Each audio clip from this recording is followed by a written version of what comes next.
All right, I've run out of patience. On to roost! Hey everyone. What is up, guys? And this Mercedes here to give my thoughts on the latest Marvel masterpiece, Captain America Civil War. I was debating on whether or not I should do spoilers for this, but I realized I'm way too excited to talk about this in any other way than possibly revealing important parts of the story. So this is going to be a spoiler-filled review. So if you haven't seen the movie, wait. I promise, unless you don't mind spoilers, just watch the movie. I promise you guys, it's good. All right. First of all, I would be remiss to not mention how brilliant the Russo brothers are. They took what everyone was afraid would be Avengers 2.0 and somehow made this amazing movie where even though there were so many different characters doing so many different things, it still felt cohesive. Everyone felt like they were important. There wasn't moments where, like in Avengers Age of Ultron, where they were just putting something in there to extend the universe. And the best part is, even with all of this happening, it still felt like a Captain America movie. So props to them for that. This movie also did really well at not making one side seem like they were completely right or completely wrong. Both sides had a point. Tony Iron Man was right with the Avengers need to be held accountable for what they're doing. I mean, this is no longer the time where we were like, oh, we saw those buildings fall, but the next movie they're all back up, so everything's fine. No, we are at the point in all of our storytelling where if you have a big fight in the middle of the city, people die that are not involved, and you have to take responsibility for that. Admittedly, Tony does also have the added weight of the whole point, the whole thing behind Age of Ultron is his fault. And then you have Cap's side where, he lived through World War II and he saw what could happen when you start registering people because they're different and how quickly things can go out of control, and the road to hell is paved with good intentions.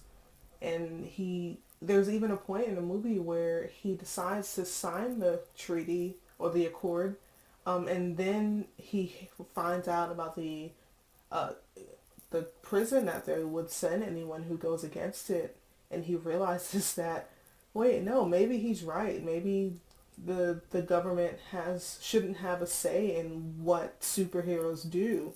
This is, of course, not to ignore the fact that the government might have also actually had a point. Every time the Avengers get involved, a building gets knocked down, innocent people die, the whole area gets affected by their involvement. And yes, in moments like the attack on New York or Age of Ultron, they are needed. But like this movie starts with the Avengers trying to catch Crossbones, and there was no reason for that building to go down other than the fact that Scarlet Witch lost her senses for a second. So maybe they have a point that they should only go on sanctioned missions. And then added to the fact that Cap, because he knows Bucky, he knows that the Winter Soldier isn't in complete control, decides to break the law multiple times just to help his buddy. And I get it, the whole, we've been best friends forever, he's the only person from my time. But is this a guy we want to have free reign to do whatever he wants in the world when it comes to global safety? So yeah, I mean, there's thoughts to be had on maybe just giving them a little bit of oversight. Of course, as if you saw the movie, you know that the oversight went a little too far, and that happens. I guess to make sure that everyone at the end goes, yeah, maybe we should try to stick to our own and you do you to get everything done. So now that we got, the serious stuff out of the way, let's talk about the characters, what made this movie go forward. I'm going to start with Spider-Man. I'll admit, when the whole thing with Sony happened, I was like, this is it's going to be cute, whatever. But by God, is he not like the best Spider-Man at least the closest to the comic Spider-Man. You know, his jokes were always good. His whole sense of, Spider-Man might be afflicted with ADD, and he's just, while he's fighting, like there's even a moment where he's fighting, I is it I think it was Falcon and the Winter Soldier, and he's just talking and just making comments, and Falcon goes, kid, I'm not sure if you've ever been in a fight before, but normally there's not this much talking involved. And that's just so perfect for that character. I love the fact that I got that, and which gives me so much hope for the Spider-Man movie, even though its its subtext is really stupid. But maybe Homecoming will make more sense when we see it. But anyway, off of Spider-Man and on to Black Widow, who I don't think gets enough credit for what she does for the Marvel Universe. She's been in almost every Marvel movie since Iron Man 2, and she's just the one consistent thing. She's often the voice of reason. She kind of is in control of a lot of pivotal points in movies. I mean, in this one, it's her decision to essentially betray Tony and let Captain and the Winter Soldier escape that leads to the end scene. She's just an amazing character, and I wish she got more props for what she does. And even though I said that every character in this movie had a purpose and was well written, I'll admit, in poor Hawkeye, he was once again only in the movie for a specific thing to happen, and that is to have Ant-Man ride his arrow so they can have that moment from the comic. Yeah, it's poor Flint. He's just a character like, he shoots arrows and he never misses, and he sometimes says funny things. But on the grand scheme of things, it's kind of pointless, and he's not exactly cool. So yeah, that might have been a wasted moment. But moving away from wasted characters, Scarlet Witch and Vision. Talk about two characters who should be the exact opposite of what they are. Vision, who has an Infinity Stone in his forehead, should be the most broken thing on the planet. And then Scarlet Witch, who is the most broken thing in this movie, is messed up with the fact that she doesn't have any self-control. Which, of course, adds to the whole, people are afraid of the Avengers.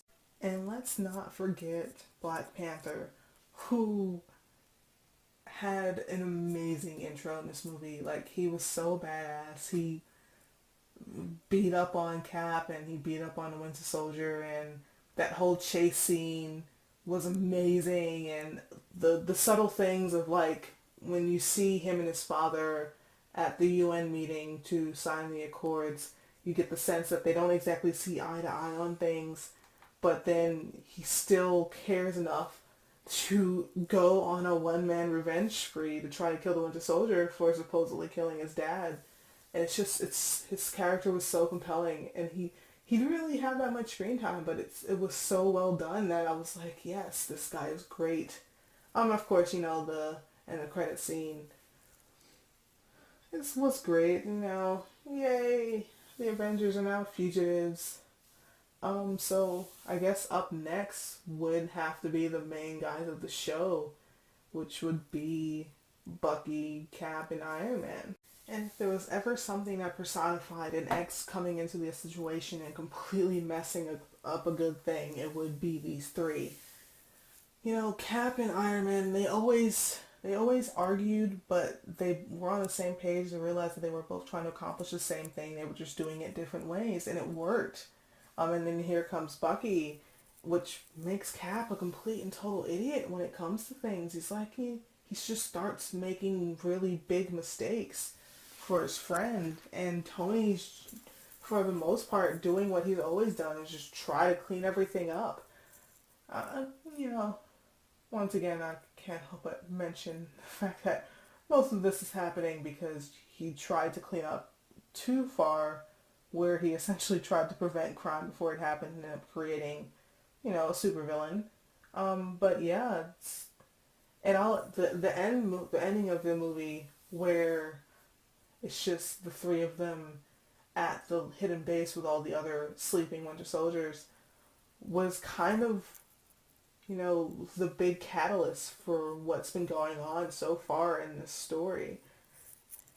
And it was messed up. And it also showed all of their flaws, where, Bucky is essentially just an assassin who's trying to find his way but really can't because all he's really good for is killing people.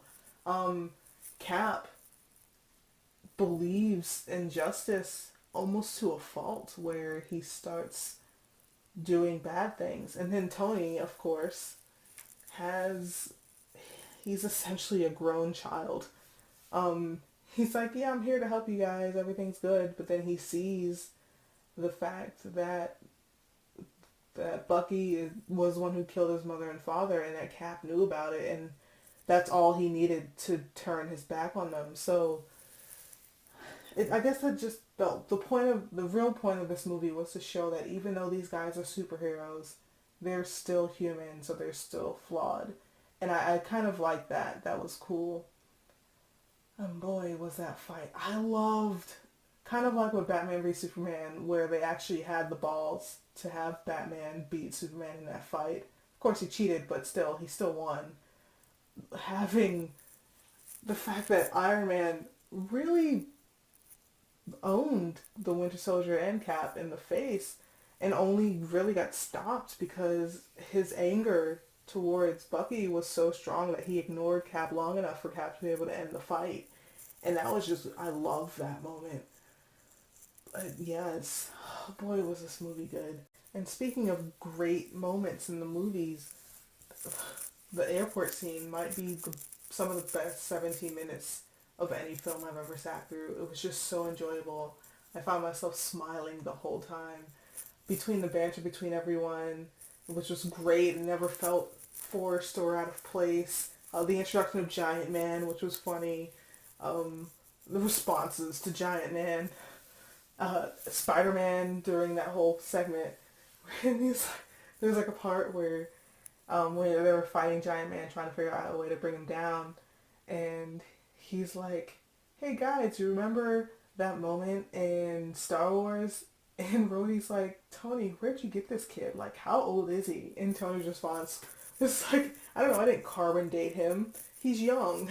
And it's just moments like that make you realize how fun these movies can be. It was so enjoyable. Yeah, I'm smiling now thinking about it, and I can't wait to see the movie again. Like, I'm going to see this movie again. I don't tend to see movies multiple times in a movie theater, but I'm definitely going to be watching this one. And now for the one thing that I guess if I'm going to be nitpicky, I have to make a point of, oh God, does Marvel not know how to make a villain? Sure, Loki was good, and Red Skull would have been great if he was in more than one movie. But boy, was the bad guy in this one just so pointless. I could think of a couple of ways that they could have had everything happen without this character being involved. His whole plan of, he lost his wife and son in the Sokovia attacks, and the fact that the Avengers, they saved the day, but then they were able to just go home and be fine and happy, and here he was miserable, so he's like, you know what, no, I'm going to break the Avengers apart. I know I can't beat them because, gods can't stop them, but I can make them stop themselves. And it's just, I don't know, I felt like that was a little far-reaching. But, if the only thing you can complain about in a movie is the fact that the not even real bad guy was pointless, it's not that bad. Yeah, I don't know, and I'm a cynic at best, and even I'm like, you know what? I'll just ignore that segment. Like, in my mind, there was no bad guy in this movie. It was just two groups of good guys trying to do the right thing and failing miserably. All right, so that's enough for me gushing about this movie. It's late and I want to go to bed. So I guess it's just left to score it. I would give it a 10 out of 10, but the cynic in me won't let me truly ignore the bad guy. So I'll give it a 9.5. Why not? That's a pretty darn good score. So yeah, that's it for me. What did you guys think of this movie? Was it so? Yeah, go ahead and throw a like and subscribe on this video, and check back every Wednesday for more movie reviews. Also, if you have the time, go ahead and check out the Awesome News Network's Facebook page, where you'll find the latest news when it comes to movies, television, gaming, comics, and anime. Alright, so that's it for me. Until next time, guys, and good night.